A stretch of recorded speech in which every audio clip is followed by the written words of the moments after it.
Welcome to the Transform Sales Podcast, where forward-thinking business leaders come to share their experiences and ideas, learn from each other, and amplify their results together. What's up, Nuno? How's it going, man? Hello, hi Amir. I'm great. I'm fantastic. We're live on the Transform Sales Podcast. I know you're in Singapore, and I'm here in Colombia, and it's probably 8 p.m. there, almost 8 a.m. here.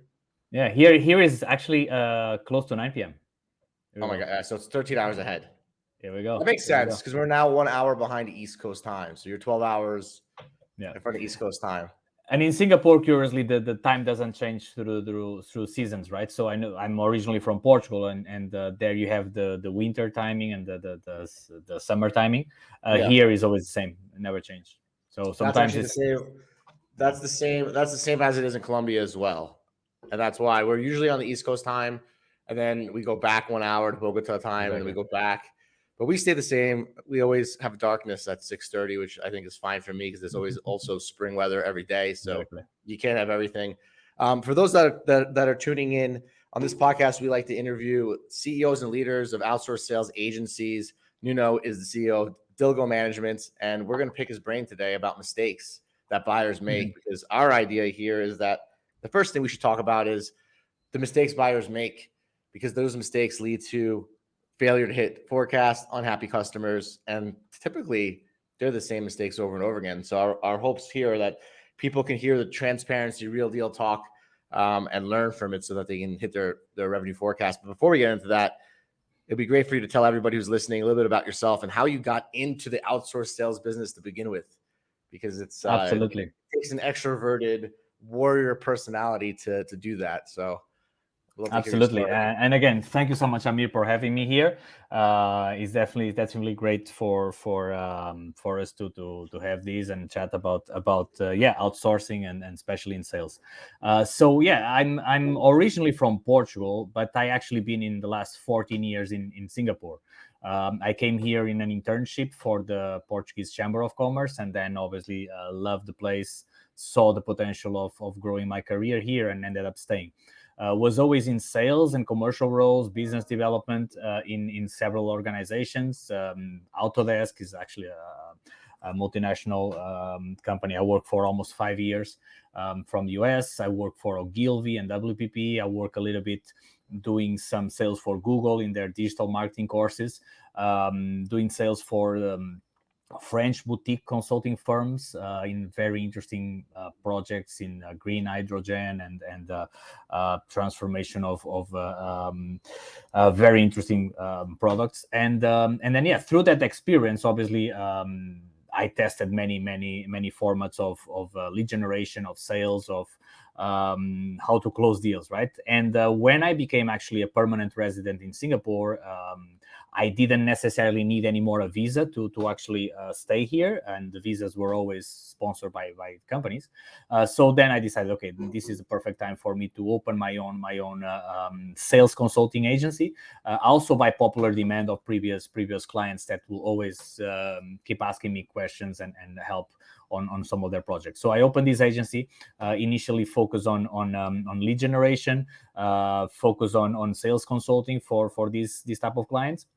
I was also doing a lot of consulting for startups for NUS, the National University of Singapore is actually one of the top 15 in the world, and there, I was helping in their accelerator program build startups to build their sales strategy, build their go-to-market strategy, etc. Was also a mentor in their Masters of Venture Creation. So was very involved in the startup ecosystem and the challenges of obviously outsourcing, not only in sales, but holistically, right? For those listening, I'm going to summarize this. Did you do 10,000 hours in sales? Oh yeah, way more. Nuno is an expert. He did.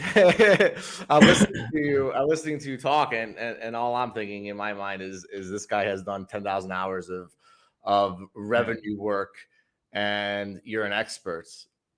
And the beauty of it is that I touch base with different industries, different type of clients. Because of this agency that I had, right, where I was doing a lot of lead generation, consulting, and sales strategy, was super natural that it kind of didn't pivot, but kind of embraced also the outsourcing space. And I was lucky enough to have obviously three basically headquarters, one in Singapore, one in the Philippines, and one in Portugal as well. So those those hubs of talent were definitely great for quality at a very competitive pricing, right? Philippines especially, but also Portugal in a very convenient Portugal, time zone. yeah. Singapore, I would say Singapore and Portugal are almost opposites, right? One's like very high cost, one's very low cost. Yeah, and the Philippines as well, right? So Singapore, you meet the private families, right? No, in Singapore, I get the clients, right, and or initially go. the clients, and then in now obviously a lot of my clients are in US, are in Europe, but before, I had a pool of talent in the Philippines, I had a pool of talent in Portugal, and then clients from all over the place will get served by them. So yeah, that's in a nutshell how it started. What is your nationality? I'm like, your English is perfect, but where were you born originally? Yeah, I'm originally from Portugal. I'm Portuguese. Okay, yeah. That makes sense. Yeah. But again, as I mentioned, 14 years in Singapore already, so kind of 1/3 of my life, not so much. Yeah, half plus a little bit of my life. You identify now as a human, and you have all of all countries. I'm the same way. So you speak Portuguese, you can go to Brazil, and you can chop it up, no problem. Yeah. My native languages are Portuguese and Spanish because my hometown is actually in the border with Spain. So you speak Portuguese, Spanish, and English. So you're crushing it. Yeah, and then I also lived in Italy, so I know a little bit of Italy. I studied French. In Europe, again, those Latin languages are quite easy. So you're an international professional door opener. No, I mean, you must. I don't speak. Aside from being a fun guy to work with, you're probably a fun guy to go out with. Oh yeah, now not so much. With 3 kids, you do go out so much, but you select the best battles to go. We have the sales agency growth summit annually in Medellin. I designed it for leaders to get out and talk about growth. But that's a whole different conversation. So that's an impressive background. I expected it from an outgoing, energetic winner like yourself. So not surprised that you completed 10,000 hours. You became an expert, and then great choices with the offices. It all makes sense to me. I hope to get you down in Colombia. I know that you also work a lot with Colombians as well. But for the purpose of the show, a lot of times people listening to the show, they're either sales agencies that are just getting to know other sales agencies and listening and comparing notes, right? Oftentimes there are people that are experts at outsourcing sales or have done it before and failed or have thought about it. And one of the big things that I like asking right off the bat is just what mistakes buyers make during the selection process. Now, I always kind of say that they're not mistakes. I'm not looking for mistakes they make where it makes it harder for you to sell, right? I'm talking about the mistakes that affect their ability to interview the right agencies, select the right agencies, and ultimately go live with it. Any mistakes that you've seen that are just common that you want to call out during this call? What comes to mind in that arena? Yeah. So what the first thing is that is a reliability issue, right? Because you potentially are dealing with a client that sometimes don't know you, right? And you have to make sure that foundation of trust is established, and especially if these buyers go through the challenges or the mistakes that I'll mention later, then the experience is not so great, so that kind of relationship gets jeopardized. I think that in a nutshell, the selection of the candidate that will be working with your client is critical, right? But also, you mean the selection of the agency, right?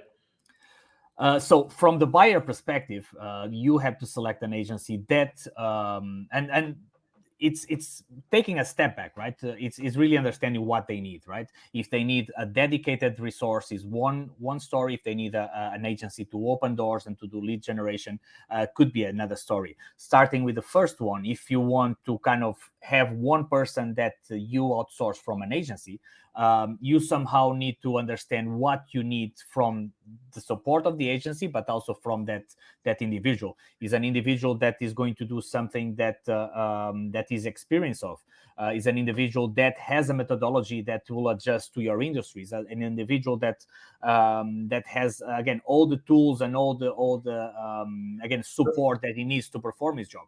We had a very clear case of a group of companies where one of them, they had like 5 or 6 sales development reps in their company from our end, super happy with how they perform, super happy with the outcome, KPIs being met. But then they had another company under their group where they tried to replicate the same model, but it was a totally different industry. It was a totally different way to approach sales and way to approach lead generation in that industry. So this to say that you always have to have in mind what is the context of your industry, what are the channels that your industry use, what is the profile that you need for your sales to actually be be relevant. Some companies need someone very senior engaging with the clients directly, and eventually someone just opening the doors and doing the legwork of emails and calls, etc. Some others actually can have just a quick demo through an SDR without any problem. So understanding that the real need, and obviously having an agency that challenges you to understand what's that profile that you need, I think that is critical. And sometimes, again, companies might think that they just outsource this to an agency and they will solve their problems, and they just select a random individual from the agency. And sometimes not like that. They need to really put in place all the conditions for that individual to be performing perfectly, which sometimes comes with an agency support, right? I have clients where I actually take care of all the lead generations through their SDR, through my methodologies, through my tools, while others have their own process completely streamlined and they just need the right person for the job. So let's unpack this, because you said a lot. But you go fast like me. Some of our listeners don't. I want to unravel what I hear, and correct me if I'm wrong. What you're really saying is that the biggest mistakes that buyers make in the selection process is that they really actually don't understand what they need. And that's the biggest mistake you've seen over and over again, where buyers will come to you and say, hey, we need revenue, right? Ultimately, it's related to revenue, but they don't really know how their product sells, why people take meetings, their buyer personas. So what I'm hearing is the biggest mistakes people will have is that they don't really have an established program, and they don't really know what it takes. And then they expect an outsourced agency to almost do what a consultant would do for 6 months and get results at the same time. And that's the most common mistake you see.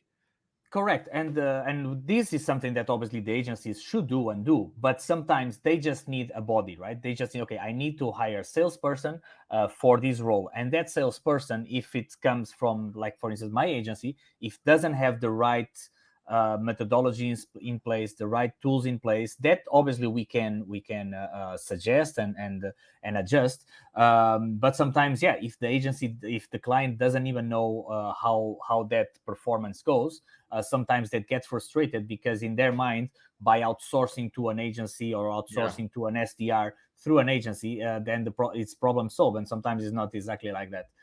So I don't say that all of them are like that. I'm following you. Yeah, I'm not saying that all of them are like that. There's a lot of great companies that we work with. No, but let's talk about this, right? A publicly traded company that has product market fit comes to you and says, Nuno, I need people to do this X, Y, Z, and we get Y. We've been doing this for 15 years, right? Mm-hmm. That is very different than a customer that says, I'm a cybersecurity company in the UK. We don't really have a presence yet in the United States, but we want customers in the United States. They're just not. It's the same concept. I want to hire an outsourced agency, but it's a different team, right? It's the same thing where you, like they say, like you can put a so-so quarterback or a football player on a really good team and he'll look amazing, but you put him on a crappy team with no support, he'll fail, right? So I think it's a lot of the times what I'm hearing is the biggest mistake that people make is that they don't understand the current state of their outbound program. They don't understand their product market fit. They don't understand the life cycle, right? So that same company that has been around for 10 years, that has hired 1,000 SDRs, they'll ask for the same thing as a company that has no SDRs, right? Yeah. And it's like, we just need meetings. And one of them's like, hey, we've had these phone calls, we've had these emails, we've had this, we've got XYZ, where you can put a body that is the right trained and it can perform. But how the buyers are coming at you, they come at you the same way, no matter what, right? And I've seen that before. And sometimes these companies have legacy structures that sometimes need to be challenged as well, right? So I gave an example of another client of ours that is now obviously bringing more bodies from our side. But the first it wasn't really an SDR, was a customer success manager, but was also involved in sales. But basically, the first SDR that they got from us was to be part of a team. In 2 months, he became team leader and the top performer of that team. And he cost 1/4 of the rest of the team members, right? Yeah. And he went there and revolutionized the methodologies and kind of increment their KPIs to everybody, because then it starts mentoring the rest. And this to also show that with a little bit of challenge and sometimes looking a little bit beyond your zip code, which now remote work allows, then you can have obviously a much better and holistic experience. And again, keep trying things and keep adjusting how you do things accordingly. I like the word you use, the challenge word, right? Because if you look at like even hiring a personal trainer, right? When you hire a personal trainer, like when they challenge your form, or they're there, you're like, this is what I'm paying him for, right? I'm paying him for a person to say, curl a bicep a little bit forward, right? But for some reason, they hire you in the sales agency role, and all of a sudden that challenge is seen as abrasive versus as value, right? Or like, I personally want to hire someone to tell me how I'm fucking up. I love that. Excuse my language, but like, that's what I want to pay for. I want someone to be like, yo, you're fucking up here, and this is why, and here's the stats. I love it. But what I've noticed is that most people don't, maybe 95%. And I'm not sure what it is, right? Like whether it's like an ego thing where like if you tell a CRO who's been there, done that, you challenge him, you're challenging his authority, right? But it's kind of interesting because I think in the best of the best, where you find the best of the best in anything, like the Tiger Woods, LeBron James, these guys are training even after they win trophies, right? But you kind of see the fact that sometimes people get these really good jobs and they stop training and they get their paychecks and they stop learning. And it's nobody's really checking them back, right? Because now it's like, oh, you've been here for 20 years, you're the CRO, it's great, but there's no like, recertification training, like there's like, and it's weird because most of these technology companies are the ones changing the game, right? Their products and services are the ones changing the game, but they don't change the game with how they hire and train. Exactly. And even beyond the hiring and training, right, is being aware of the channels and how saturated are certain channels and in certain countries and in certain industries as well, right? Looking back, before, everyone was calling people, everyone was picking up the phone, and you could have a very quick call with prospects. Nowadays in Asia, at least, I'm talking Singapore and around, no one picks the phone. 90% of the phone calls that go to your phone are scams from scammers. So it's very So it's much harder to reach out to someone through the phone here. Then LinkedIn also became a very important channel, but now is completely saturated by agencies trying to reach out to high executives that can make a decision. So you have to obviously understand what are the channels that will work for your industry, how to really identify quickly and very well the right person, do a little bit of an account-based approach to certain industries, or eventually, if you are into the scalability business, go with a different approach. But it's very, very important that you keep trying new things, trying new channels. Different countries will have different dynamics. Different countries will have channels that work better than others. And if you, again, to your point, if you stop trying and keep to one methodology that doesn't kind of evolve, you probably will get. It's really good if you're not competing with anybody, but in the real world, you're competing with millions of smart people looking to change their lives every moment. You have to constantly evolve and constantly change. One forecast is it's never, business is one of those things where it's never really good enough, right? You generate 100 million. Now it's how do we generate 130 million? Absolutely. How do we generate 200, right? I think the pressure of stakes go up. Yeah. That I don't think there's any business out there that, you call them a lifestyle business, right? Where it's like, okay, I get to X and I'm happy and I get to do my morning routine. And those businesses are great, right? But lifestyle businesses usually are not the ones hiring sales development reps or hiring agencies, right? So most companies by definition are in growth mode. They're constantly changing. They're constantly growing, right? So they have to accept the fact that if you're in growth mode, you're in experimental mode. You can't have one without the other. And one thing that you notice in the last few years, right? And for instance, one of my other companies, Manctas, the one that I have the logo behind, we are also a tech company. We also do outsourcing, but more in the tech space. We do a little bit of sales, but that's not the core so far. But in the end of the day, we grow by partnerships, right? And if you see companies like Deal.com, for instance, which again, we are the first talent sourcing API partner of Deal.com. We just announced it a couple of days back. But they grow through partnerships. They grow, for instance, through the VCs that they embedded their EOR platform into their ecosystem of startups, and that's how they manage the growth. And sometimes, depending on the industry, and I see it for my companies, going through in a partnership format where you partner with companies that are losing business because they cannot provide what you have, I think is very, very a very smart approach, and something that is triggering a lot of traction for us as well, right? So we work a lot with EOR companies, Deal.com, Squad, On Top, Atlas, etc. And these people give us hundreds and hundreds of opportunities, which we will never be able to achieve by ourselves. Not first because they already have the trust from the clients, they already have a brand name.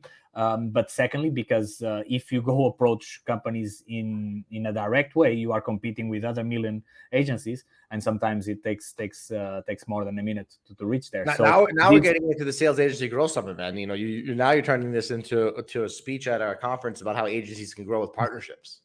Absolutely.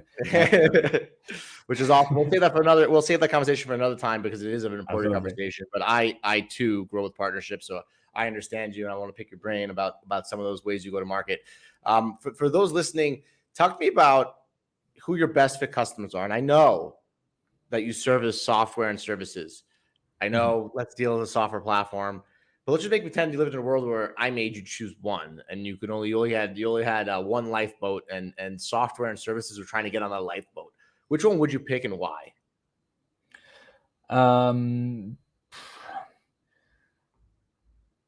Yeah, so I basically have a lot of clients that are scale-ups, right? And especially, in a software as a service industry, and that's because also I'll say my supply of talent is also very versatile with those industries, right? Software as a service is what if you go to the Philippines, you pick software. It's not a trick question, by the way, because I know you can do both. What I'm trying to get you to pick one is just to find the best fit. If you had a magic wand, right? And it's okay to be software. Yeah, it is. But obviously, we also have a lot of consulting companies. But again, most of the clients that we have ultimately boils down to software. Those are the ones that will need the type of talent that we kind of can find easily.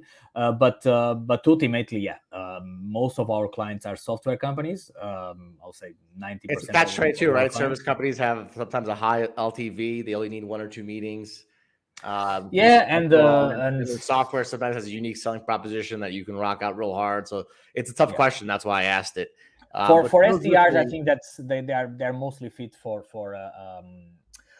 software companies. Usually, when you are in the service industry, you'll need someone with more experience. You need someone that sometimes needs to be on site, and we only do remote as well. Sometimes needs to be on site to have those relationship meetings that will build that rapport, and that will build the long-term partnership. But for SDR that just need to open doors and just need to kind of book demos initially online, the software companies are definitely the sweet spot. Awesome. Talk to me about region.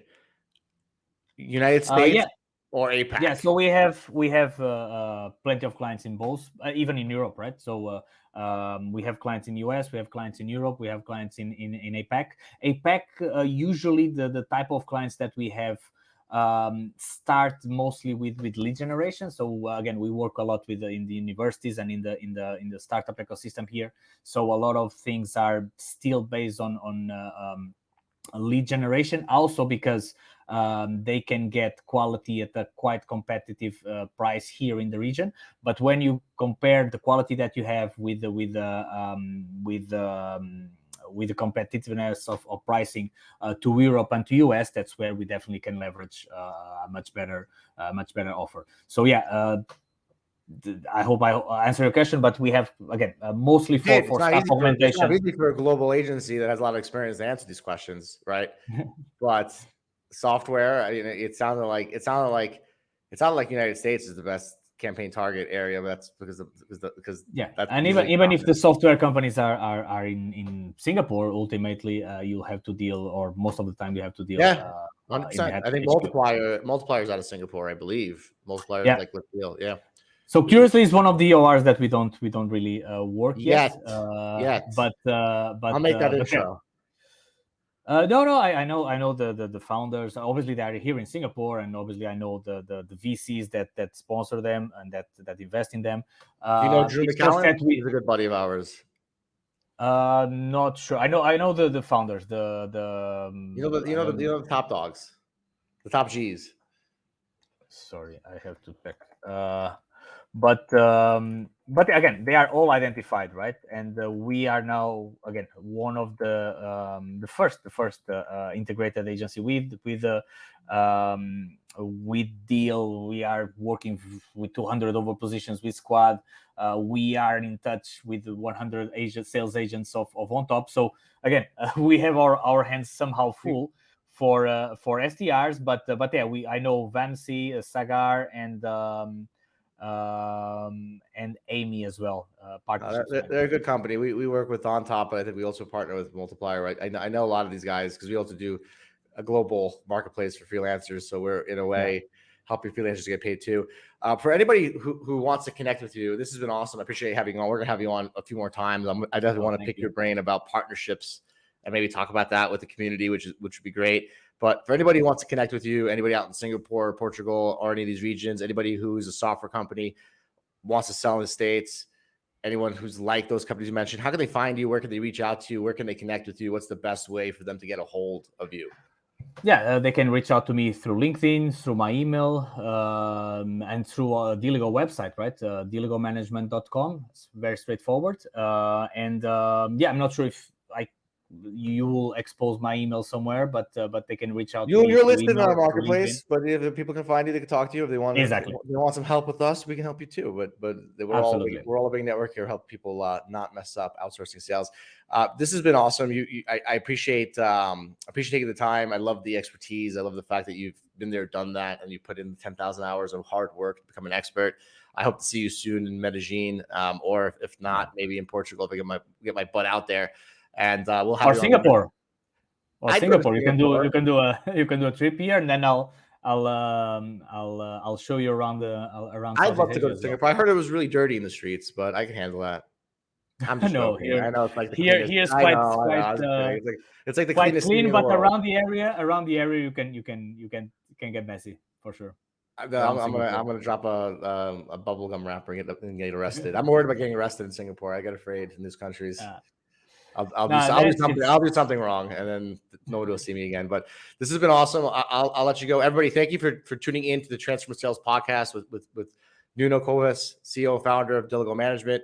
You have a good day. I know it's Friday night, so you sound like me, like you just had your morning coffee. So you're a high energy individual, and keep on rocking out, man.